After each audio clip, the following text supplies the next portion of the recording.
Hello everyone, very good morning to all of you. आज के video में 25 और 26 अक्टूबर 2024 दोनों दिन के करंट अफेयर कवर करेंगे। करंट अफेयर की पीडीएफ आप मेरे टेलीग्राम ग्रुप से डाउनलोड कर सकते हैं। मेरे टेलीग्राम का ऑफिशियल लिंक वीडियो के डिस्क्रिप्शन में दिया हुआ है। वीडियो में सबसे पहले बात करेंगे कल के क्वेश्चन की। मैंने आपसे एक सवाल पूछा था जो कि बहुत ही बेसिक और सिंपल क्वेश्चन है। ये क्वेश्चन इस लेवल का है कि आप ये समझ लीजिए कि आरपीएफ कांस्टेबल का एग्जाम होता है, या बेसिकली अगर एमटीएस का एग्जाम पूछा जाता है, या फिर अग्निवीर का एग्जाम है। इन एग्जाम्स में लगभग इसको पूछा जाता है, जहां पर 2400 ग्रेड पे की नौकरी होती है। सवाल मैंने आपसे ये पूछा था कि डायनामाइट का आविष्कार किसके द्वारा किया गया है। तो इसका सही आंसर है एल्फ्रेड नोबेल के द्वारा डायनामाइट का आविष्कार किया गया है। सबसे पहले और सटीक आंसर करने वाले जो तीन स्टूडेंट हैं, उनमें से पहले हैं आयुष वर्मा, इन्होंने सही आंसर दिया है। दूसरे हैं शिव कुमार यादव। तीसरे हैं गब्बर शेर, और इसके बाद हैं गोपीनाथ। ठीक है, तो ये टॉप 4 स्टूडेंट हैं जिनके आंसर सटीक थे। अपार्ट फ्रॉम दिस और भी आप में से स्टूडेंट हैं जिन्होंने इसका सही आंसर दिया था। अब एक सवाल यहाँ पर और पूछा जाता है कि डायनामाइट का आविष्कार कौन से वर्ष में किया गया था। तो आपका आंसर क्या होगा? 1866 में इसका आविष्कार एल्फ्रेड नोबेल के द्वारा किया गया था। एल्फ्रेड नोबेल एक स्वीडिश थे, मतलब स्वीडन से बिलोंग करते थे। यही कारण है कि एल्फ्रेड नोबेल की याद में सन 1901 में नोबेल पीस प्राइज इंट्रोड्यूस किया गया। तो 1901 से लेकर आज तक नोबेल पीस प्राइज उन लोगों को दिया जाता है जिन्होंने लिटरेचर के क्षेत्र में, या साइंस के क्षेत्र में, मैथमेटिक्स के क्षेत्र में उत्कृष्ट कार्य किया हो। एल्फ्रेड नोबेल प्राइज जो है, या फिर नोबेल पीस प्राइज जो है, इसके साथ 11 मिलियन स्वीडिश क्रोन दिए जाते हैं, जो कि स्वीडन की करेंसी है। चलिए अब शुरू करेंगे वीडियो को। और आप लोग ध्यान रखें, दिवाली ऑफर चल रहा है, आप मेरा कोई भी बैच 50% फ्लैट ऑफ पे परचेज कर सकते हैं। एग्जाम इंजन एप्लीकेशन डाउनलोड करिए और आप वहां से जीएस का पूरा सिलेबस कवर कर सकते हैं मेरे बैच के थ्रू। हर एक बैच में आपको कोड लगाना होगा दिवाली 50। इसकी मदद से जो भी प्राइस है, जो भी फीस है, वो सीधे 50। हाल ही में भारत सरकार के गवर्नमेंट ई मार्केट प्लेस के द्वारा कौन से राज्य के साथ एक पैक्ट साइन किया गया है? तो भारत सरकार के गवर्नमेंट ई मार्केट प्लेस ने सिक्किम सरकार के साथ यह पैक्ट साइन किया है। देखिए, गवर्नमेंट ई मार्केट प्लेस दरअसल एक पोर्टल है भारत सरकार का। इस पोर्टल के अंतर्गत पूरे भारत भर में छोटे और लघु उद्योग करने वाले जो लोग हैं, वो लोग जो प्रोडक्ट बनाते हैं, वो प्रोडक्ट भारत सरकार के द्वारा इस वेबसाइट में लिस्ट किया जाता है। दुनिया भर से आप इन प्रोडक्ट्स को परचेज कर सकते हैं। आप ऐसे समझ लीजिए कि इस पोर्टल में कितनी बड़ी रेंज है। इसमें 2 लाख से ज्यादा प्रोडक्ट्स हैं आज की डेट में। इतना ही नहीं, 30,000 से ज्यादा छोटी बड़ी भारत की कंपनियां इसके अंदर रजिस्टर्ड हैं। ये वो लोग हैं जिन्होंने कहीं ना कहीं बहुत बेसिक से स्टार्ट किया है अपना व्यापार, और भारत सरकार के सब्सिडी के अंतर्गत वो आते हैं।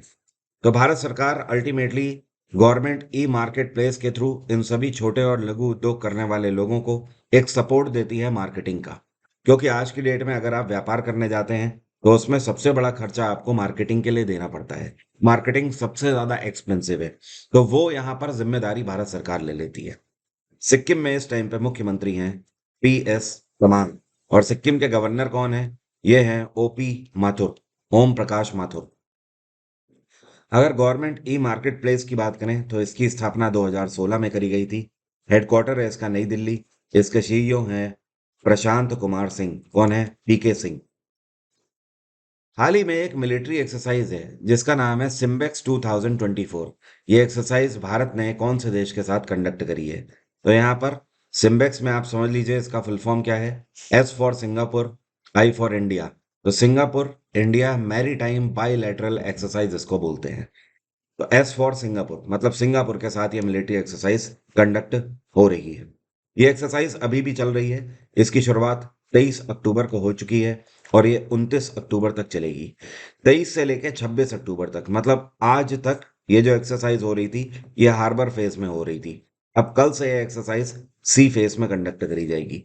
जो हार्बर फेज की एक्सरसाइज है, वो विशाखापट्टनम पोर्ट में कंडक्ट करी गई है, और जो सी फेज अब कंडक्ट किया जाएगा, ये बे ऑफ बंगाल वाले रीजन में किया जाएगा।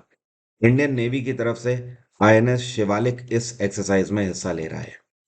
ध्यान रखिए, अभी पिछले सप्ताह में ही इंडियन कोस्ट गार्ड के द्वारा एक एक्सरसाइज कंडक्ट करी गई है जिसका नाम था सागर कवच।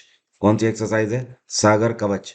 और ध्यान रखें, सागर कवच इस बार की गुजरात और दमन द्वीप वाले रीजन में कंडक्ट करी गई है। सिंगापुर की कैपिटल है सिंगापुर सिटी। एक और एक्सरसाइज अभी पिछले सप्ताह में ही कंडक्ट करी गई है। इसका नाम है नसीम अल बहर। क्या नाम है? नसीम अल बहर।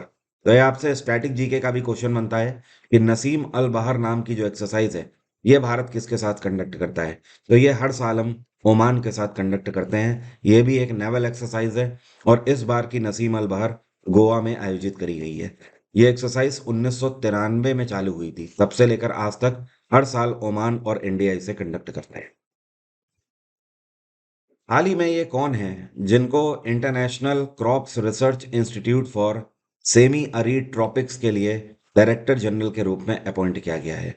देखिए, यहाँ पर सेमी अरीड ट्रॉपिक्स का मतलब क्या है, जिसको हिंदी में बोलते हैं अर्ध उष्ण कटिबंधीय क्षेत्र जो होते हैं। तो वहाँ के लिए अंतर्राष्ट्रीय फसल अनुसंधान संस्थान जो है उसके नए डायरेक्टर जनरल के रूप में डॉक्टर हिमांशु पाठक को अपॉइंट किया गया है। ये एक ऐसा इंटरनेशनल ऑर्गेनाइजेशन है जो कि दुनिया भर में ऐसे जगह जो कि शुष्क उष्ण कटिबंधीय क्षेत्र हैं वहां पर खेती करने के लिए मानक तैयार करते हैं। तो अब से इसके डायरेक्टर जनरल हिमांशु पाठक होंगे। हाल ही में यूनाइटेड नेशंस डे मनाया गया। तो संयुक्त राष्ट्र दिवस जो है ये हर साल कौन से दिन मनाया जाता है? तो दरअसल ये था वर्ष 1945 और इस वर्ष में 24 अक्टूबर के दिन यूनाइटेड नेशंस की स्थापना करी गई थी। यही कारण है कि 1945 के बाद से हर साल ये दिवस 24 अक्टूबर को मनाया जाता है। वर्ल्ड वॉर सेकेंड खत्म हुआ था और उसके जस्ट बाद 1945 में इस संस्थान की स्थापना करी गई थी। यूनाइटेड नेशंस के चीफ हैं इस टाइम पे एंटोनियो गुतरेस। कौन है? Antonio Guterres. यूएन का हेडक्वार्टर है न्यूयॉर्क। हाल ही में भारत सरकार की तरफ से दो राज्य, एक तो बिहार और दूसरा आंध्र प्रदेश, इन दोनों राज्यों में रेल प्रोजेक्ट्स के लिए कितनी धनराशि आवंटित करी गई है? तो केंद्र सरकार की तरफ से 6,798 करोड़ की धनराशि आवंटित करी गई है इन दोनों राज्यों के लिए। अब इसमें से बिहार की अगर बात करें, टोटल अगर बात करें तो 313 किलोमीटर की रेल परियोजना लागू करी जाएगी। मतलब आप बोल सकते हो 313 किलोमीटर का जो रेलवे ट्रैक है वो इन दोनों राज्यों में स्थापित किया जाएगा, जिसमें से बिहार के अंदर 256 किलोमीटर का रेलवे ट्रैक होगा, जो कि एक जगह है जिसको बोलते हैं नरकटियागंज। क्या बोलते हैं? यहाँ पर मैं लिख देता हूँ, नरकटियागंज। तो नरकटियागंज से लेकर बिहार के दरभंगा तक ये कनेक्ट करेगी ट्रेन यहाँ। ठीक है। दूसरी तरफ अगर बात करें आंध्र प्रदेश की, तो वहां पर 57 किलोमीटर का रेलवे ट्रैक स्थापित किया जाएगा और ये एरूपलेन से नाम्बरू तक कन्वर्ट करेगी। यहां पर मैं लिख देता हूं, एरूपलेन से लेकर नाम्बरू, नाम्बरू। ठीक है। तो 57 किलोमीटर का आंध्र प्रदेश में और बिहार में करीब 256 किलोमीटर का रेलवे ट्रैक बनाया जाएगा। इसको बनाने में अगले 5 साल का समय लगेगा। 2029 तक ये दोनों रेलवे ट्रैक बन के तैयार हो जाएंगे। बिहार में नीतीश कुमार की सरकार है, आंध्र प्रदेश में चंद्रबाबू नायडू की सरकार है। इस बार आपको पता ही है बीजेपी ने लोकसभा इलेक्शन में नीतीश कुमार और आंध्र प्रदेश के मुख्यमंत्री चंद्रबाबू नायडू का सपोर्ट लेकर ही केंद्र में सरकार बनाई है। यही कारण है कि बार बार आपको लगातार केंद्र सरकार की तरफ से बिहार और आंध्र प्रदेश के लिए प्रोजेक्ट मिल रहे हैं। राजनीति अलग तरफ है, लेकिन कहीं ना कहीं इसका फायदा बिहार स्टेट को मिल रहा है। ये एक खुशी वाली बात है, क्योंकि बिहार, जब भी हम बात करते हैं एंशियंट हिस्ट्री की, तो वहां से बिहार का अपना एक प्रिविलेज है, एक रिस्पेक्ट है बिहार की। और अल्टीमेटली एक समय हुआ करता था प्राचीन काल में जब बिहार की जो गद्दी हुआ करती थी वो पूरे भारत के लिए कहीं ज्यादा मैटर करती थी। लेकिन दुर्भाग्य ये है बिहार का कि आजादी के 75 साल के बाद भी अगर बोला जाए कि भारत की वो कौन सी जगह है जहां पर सबसे कम विकास हुआ है, तो उनमें से बिहार आता है। तो अल्टीमेटली यहाँ पर चाहे पॉलिटिकल टर्म कुछ भी हो, अच्छी बात यह है कि बिहार को अब प्रोजेक्ट्स मिल रहे हैं। हाल ही में दो कंपनी हैं जिनका नाम है, एक तो है लिबर्टी जनरल क्वार्टर्स और दूसरी है मारुति सुजुकी इंश्योरेंस। इन दोनों ने पैक्ट साइन किया है कौन सी दो जगह में अपनी सर्विसेज देने के लिए? तो इन दोनों ने एक तो दिल्ली और दूसरा पंजाब, यहाँ पर अपनी इंश्योरेंस सर्विस देने के लिए पैक्ट साइन किया है। लिबर्टी जनरल इंश्योरेंस कंपनी जो है 2013 में इसकी स्थापना करी गई थी। इसका हेडक्वार्टर है मुंबई। और मारुति सुजुकी इंडिया इंश्योरेंस जो है इसकी स्थापना साल 2002 में करी गई थी और इसका हेडक्वार्टर है नई दिल्ली। पंजाब में इस टाइम पे आम आदमी पार्टी की सरकार है और दिल्ली में भी आम आदमी पार्टी की सरकार है। दिल्ली में मुख्यमंत्री हैं आतिशी और पंजाब में मुख्यमंत्री हैं भगवंत मान। हाल ही में कजान घोषणा जो है ये कौन से समिट में लॉन्च करी गई है? मतलब कजान डिक्लेरेशन आप इसे बोल सकते हो। एक ऐसा डिक्लेरेशन किया गया है और इस घोषणा के अंतर्गत कई सारी योजनाओं को भी लागू किया गया है। तो ये कहाँ से आयोजित किया गया है?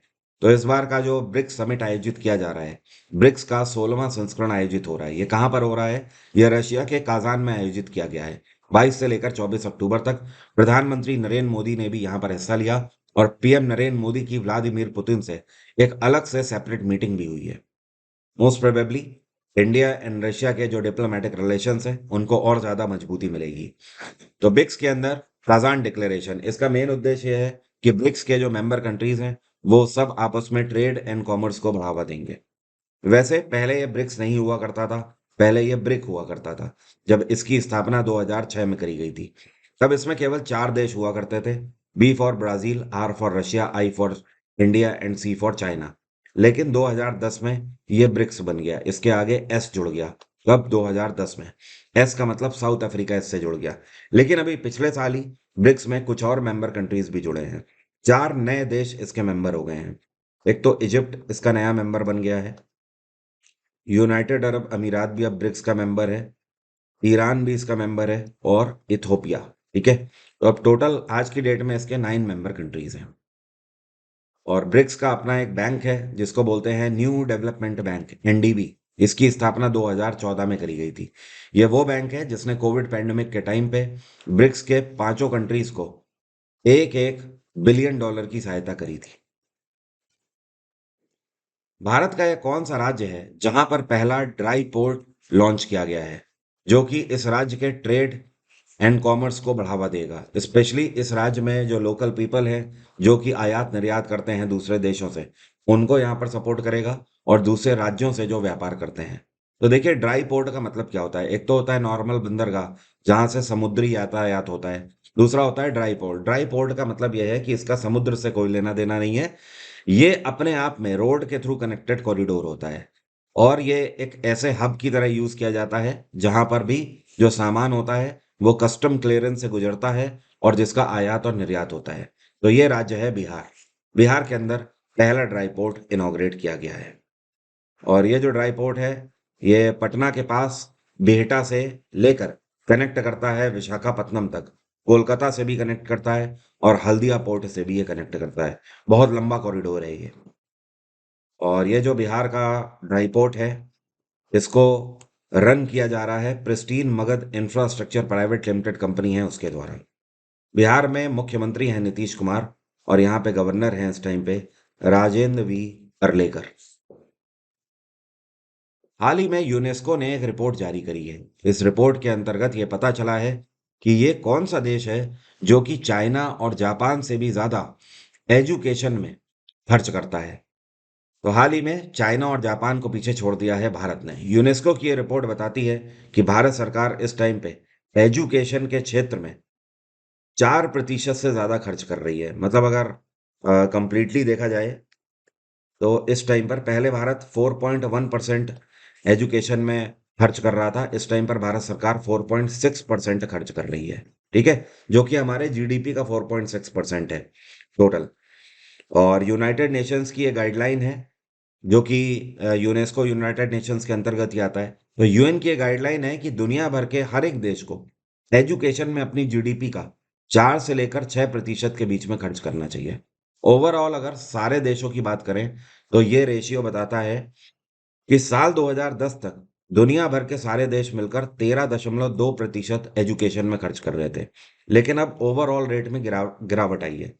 अब ये 2020 के जो आंकड़े कहते हैं उसके अंतर्गत घट के 12.5% हो गया है। लेकिन भारत जैसे देशों में बढ़ा है। यूनेस्को की स्थापना 1945 में करी गई थी। इसका हेडक्वार्टर है पेरिस। और पेरिस में इस बार ओलंपिक्स भी हुए थे, पता है ना आपको। और यूनेस्को के डायरेक्टर जनरल हैं एंड्रू अजूले। क्या नाम है? एंड्रू अजूले। हाल ही में ये कौन है जो कि एचएसबीसी में फर्स्ट विमेन सीएफओ के रूप में अपॉइंट करी गई है? HSBC जिसको बोलते हैं Hong Kong and Shanghai banking corporation, आज तक इसमें कोई भी महिला CFO के रूप में अपॉइंट नहीं करी गई थी, लेकिन पहली बार ऐसा हुआ है और ये भारतीय मूल की महिला हैं। इनका नाम है पाम कौर। तो अब से नई CFO ये होंगी और इन्होंने जिनकी जगह ली है इनका नाम है जॉर्जेस एलहेड्री। क्या नाम है? जॉर्जेस एलहेड्री। एलहेड्री जो है ये CEO अपॉइंट कर दिए गए हैं। इसकी स्थापना 1865 में करी गई थी और इसका हेडक्वार्टर है लंदन। हाल ही में फीफा की रैंकिंग डिक्लेयर करी गई है जिसमें इंडियन फुटबॉल टीम ने कौन सी रैंक हासिल करी है। तो पहले भारतीय फुटबॉल टीम की रैंकिंग फीफा में 126 थी। एक पायदान की बढ़ोतरी हुई है। 125वीं रैंक पर इस टाइम पर हम चल रहे हैं पूरे दुनिया में। और इस टाइम पर फीफा रैंकिंग में टॉप 5 कंट्रीज जो हैं उनमें से नंबर 1 पे है अर्जेंटीना, जो कि वर्ल्ड चैंपियन है इस टाइम पे। दूसरे नंबर पे जो रनर अप थे फ्रांस हैं सेकंड नंबर पे। तीसरे नंबर पे कंट्री है स्पेन। चौथे नंबर पे है इंग्लैंड। और पांचवें नंबर पे जो कंट्री है ये है ब्राजील। तो ये टॉप 5 कंट्रीज हैं फीफा रैंकिंग में। फीफा की स्थापना 1904 में पेरिस में करी गई थी, लेकिन आज की डेट में इसका हेडक्वार्टर है ज्यूरिक। क्या है? ज्यूरिक। और फीफा के जो प्रेसिडेंट हैं ये हैं गिनी इन्फेंटिनो। यहाँ पर मैं लिख देता हूँ गिनी इन्फेंटिनो।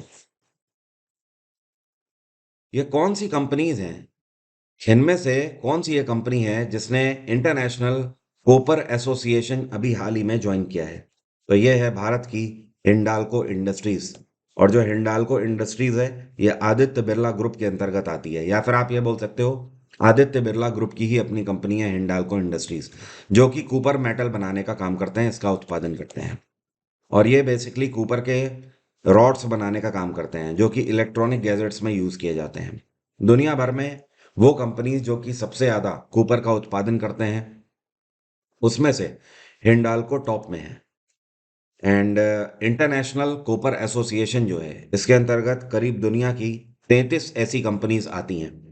तो ये जो ICA है ये पूरे वर्ल्ड में जितना भी तांबे का उत्पादन किया जाता है उसमें से 50% से ज्यादा अकेले ये उत्पादित करते हैं। ICA की स्थापना 1989 में करी गई थी। इसका हेडक्वार्टर है वॉशिंगटन DC। और ICA के CEO हैं इस टाइम पे जुआन इग्नासियो। यहाँ पर मैं लिखता हूँ जुआन इग्नासियो। अगर हिंडाल्को की बात करें तो ये भी काफी पुरानी कंपनी है। 1958 में स्थापना करी गई थी। इसका हेडक्वार्टर है मुंबई और इसके चेयरपर्सन है कुमार। किसके द्वारा international incoming spoofed calls prevention system launch किया गया है, जो कि लोगों को साइबर फ्रॉड से बचाने का काम करेगा?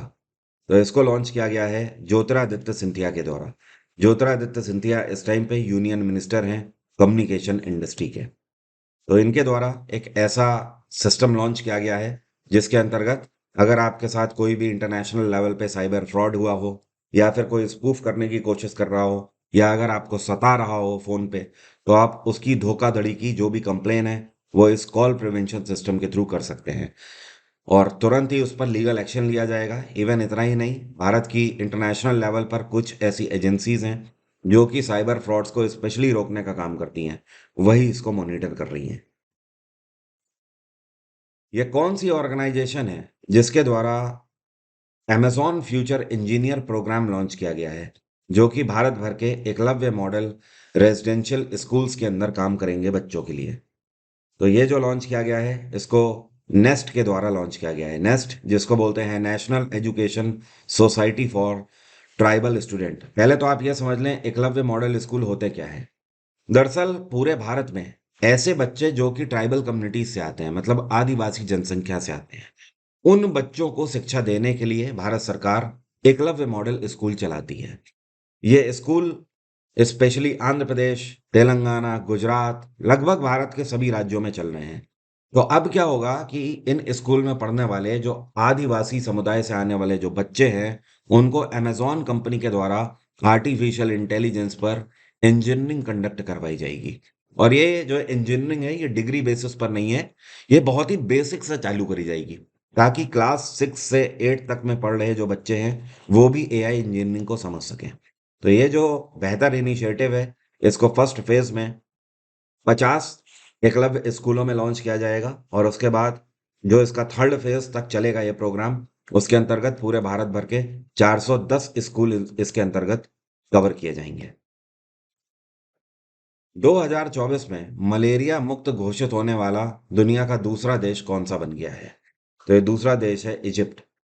और 2024 में जो पहला देश है उसको बोलते हैं कैबो वर्दे। क्या बोलते हैं? कैबो वर्दे। आई एम श्योर मैक्सिमम लोगों ने इस कंट्री का नाम नहीं सुना होगा, बट मैं आपको पिक्चर में दिखाता हूँ। यहाँ पर मैप देखिए, ये आपको भारत दिखाई दे रहा है। आप वेस्ट में आइए, ये आपको अफ्रीका रीजन दिखाई देगा। अफ्रीकन रीजन के अंदर ही, मतलब अफ्रीका कॉन्टिनेंट के अंदर ही लगने वाला ये कंट्री है।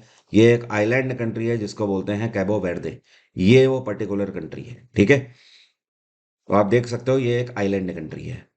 और इस साल 2024 का जो दूसरा कंट्री इजिप्ट है वो भी अफ्रीकन कंट्री है। तो एक तरीके से आप बोल सकते हो 2024 में दो अफ्रीकन कंट्री हैं जो कि पूरे तरीके से मलेरिया फ्री डिक्लेयर कर दिए गए हैं। और ये डिक्लेरेशन वर्ल्ड हेल्थ ऑर्गेनाइजेशन की तरफ से किया गया है।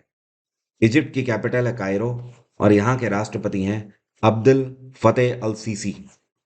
ऑस्ट्रेलिया की कैपिटल है कैनबरा। ब्राजील की कैपिटल है ब्राजीलिया।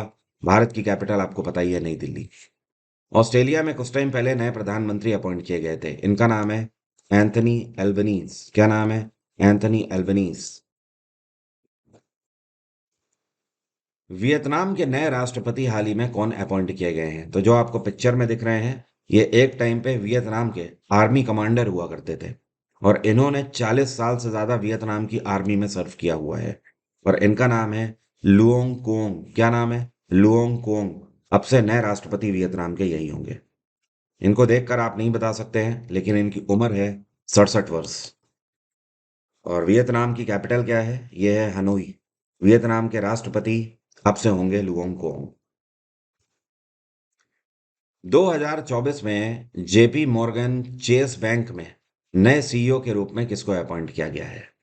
तो अब से इसके नए सीईओ होंगे प्रणव चावड़ा। कौन होंगे? प्रणव चावड़ा। और चावड़ा जी ने किसको सक्सीड किया है? प्रभदेव सिंह की इन्होंने जगह ली हुई है, चावड़ा जी ने। बाय द वे, अगर बात करें जेपी मॉर्गन बैंक की, तो ये एक इन्वेस्टमेंट बैंकिंग कंपनी है जो कि अमेरिका की कंपनी है। वैसे ये पूरे दुनिया भर के लिए फाइनेंशियल रिपोर्ट्स भी तैयार करते हैं। हर साल जेपी मॉर्गन के द्वारा जीडीपी ग्रोथ भी प्रिडिक्ट करी जाती है भारत और दूसरे देशों के लिए। चावड़ा जी जो हैं ये अगले 3 साल के लिए अपॉइंट किए गए हैं जेपी मॉर्गन चेस बैंक के सीईओ के रूप में। ये कौन सा संस्करण है विमेंस इंडिया ओपन का जो कि गुरुग्राम में आयोजित किया गया है? तो हरियाणा के गुरुग्राम में इस बार विमेंस इंडिया ओपन 2024 का जो आयोजित किया गया है, इस बार इसका 16वां संस्करण खेला गया है। और इसका लेना देना किससे है? गोल्फ से, जिसमें महिलाएं खिलाड़ी ही खेलती हैं। पहली बार जो विमेंस इंडिया ओपन है, इसकी शुरुआत 2007 में करी गई थी, ठीक है। तो तब से आज तक इस बार इसका 16वां संस्करण खेला जा रहा है। काफी बड़े लेवल पर यह टूर्नामेंट खेला जाता है। पूरे दुनिया भर से 31 देशों से 114 खिलाड़ियों ने यहाँ पर हिस्सा लिया है, जिसमें से 27 भारतीय खिलाड़ी थे। ये कौन से भारतीय मूल के एक्टर हैं जिनको ब्रिटेन में महात्मा गांधी लीडरशिप अवार्ड से सम्मानित किया गया है? तो जो आपको पिक्चर में दिख रहे हैं, इनका नाम है दारा सिंह खुराना। और इन्होंने जिस तरीके से लोगों की बेहतरी के लिए कार्य किया है, साथ में इन्होंने वहाँ पे लोगों की मेंटल मेंटल हेल्थ से जुड़े हुए जो इश्यूज हैं उनके बारे में लोगों को जागरूक करने के लिए भी बहुत सारी मुहिम चलाई हुई है। इतना ही नहीं, ऑक्सफोर्ड यूनिवर्सिटी में ग्लोबल मेंटल हेल्थ समिट 2024 में भी ये की नोट स्पीकर के रूप में भी अपॉइंट किए गए थे, जिसको इन्होंने बखूबी निभाया वहां पर। और फिलेंथ्रोपिस्ट तो हैं ही हैं। 32 साल की इनकी उम्र है। महात्मा गांधी लीडरशिप अवार्ड से सम्मानित किए गए हैं। ये कौन है जिसने 2024 का global anti racism championship award अपने नाम कर लिया है? तो ये जो आपको पिक्चर में दिखाई दे रही है ना, इनका नाम है उर्मिला चौधरी। और उर्मिला जी बिलोंग करती हैं नेपाल से। अब सवाल यह है कि इनको एंटी रेसिज्म चैंपियनशिप अवार्ड से पुरस्कारित क्यों किया गया है? तो देखिए, इन्होंने कहीं ना कहीं एक बहुत लंबे टाइम पीरियड से एक ऐसी मुहिम चलाई हुई है कि ऐसे लोग जो कि ट्राइबल कम्युनिटी से आते हैं या फिर जिनके हितों के लिए कोई बात नहीं करता है, और जंगलों में रहने वाली आदिवासी समुदाय के जो लोग हैं, उनकी बेहतरी के लिए, उनको हर तरीके का इक्वेलिटी का हक दिलाने के लिए, चाहे एजुकेशन के क्षेत्र में हो, चाहे रिस्पेक्ट के टर्म में हो, चाहे एम्प्लॉयमेंट के टर्म में हो, बहुत बड़े बड़े कैंपेन्स इन्होंने चलाए हुए हैं, जिसके लिए उर्मिला चौधरी को सम्मानित किया गया है। और पहली बार जब इन्होंने ये सारे कैंपेन चलाने चालू किए थे, तब इनकी उम्र केवल 17 साल थी। ओके। और जैसे कि बॉन्डेड लेबरिंग वगैरह हो जाती है, लोग बदुआ मजदूरी गरीबों से कराने लगते हैं, जबरदस्ती उन्हें मार पीट के अत्याचार करके काम कराने की कोशिश करते हैं, उसके बदले में उन्हें कुछ भी देते नहीं हैं। तो इन सारी चीज़ों के खिलाफ इन्होंने मुहिम चलाई हुई है। इस टाइम पर इवन ये लॉ की पढ़ाई कर रही हैं, ताकि ये आगे अपनी मुहिम को और बेहतर बना सकें। अब मेरा आज का सवाल है आपसे। मेरा सवाल ये है कि जैसे कि हम सभी को पता है, यहाँ पर राष्ट्रपति की जगह उपराष्ट्रपति कर लीजिएगा, कि जो वाइस प्रेसिडेंट है, वो राज्यसभा का चेयरपर्सन होता है। हमारे संविधान का कौन सा अनुच्छेद इस बारे में बताता है? कमेंट बॉक्स में जल्दी से लिखकर बताइए। दिवाली ऑफर का फायदा उठाकर जीएसजीके का कंप्लीट बैच आप एग्जाम इंजन एप्लीकेशन से अवेल कर सकते हैं। अगर आप समय बचाना चाहते हैं, जीएसजीके पूरी कवर करना चाहते हैं, तो आप इस बैच की मदद ले सकते हैं। एग्जाम कोई भी हो, हर एक एग्जाम बहुत ही आसानी से निकलेगा इस बैच की मदद से, क्योंकि मैंने इस बैच में कुछ भी नहीं छोड़ा हुआ है। History, polity, geography, economics, science, computer और पिछले 5 सालों के पीवाईक्यूज, साथ में वन लाइनर क्रैश कोर्स, ये सब कुछ एक पैकेज के रूप में आपको इस पर्टिकुलर बैच में दिया गया है। इस बैच का डायरेक्ट लिंक वीडियो के डिस्क्रिप्शन में है। अगर थंबनेल की बात करी जाए, तो ये थंबनेल है इसका, जो कि आपको एप्लीकेशन के अंदर प्रीमियम कोर्सेज वाले ऑप्शन में मिलेगा। अगर आप लाइव बैच मेरा ज्वाइन करना चाहते हैं, तो सुबह 11 बजे लाइव बैच की भी क्लासेस चल रही हैं, उसे भी आप ज्वाइन कर सकते हैं। Thank you so much. Have a nice day. Take care. Bye bye. आपका दिन मंगलमय हो। जय हिंद, जय भारत।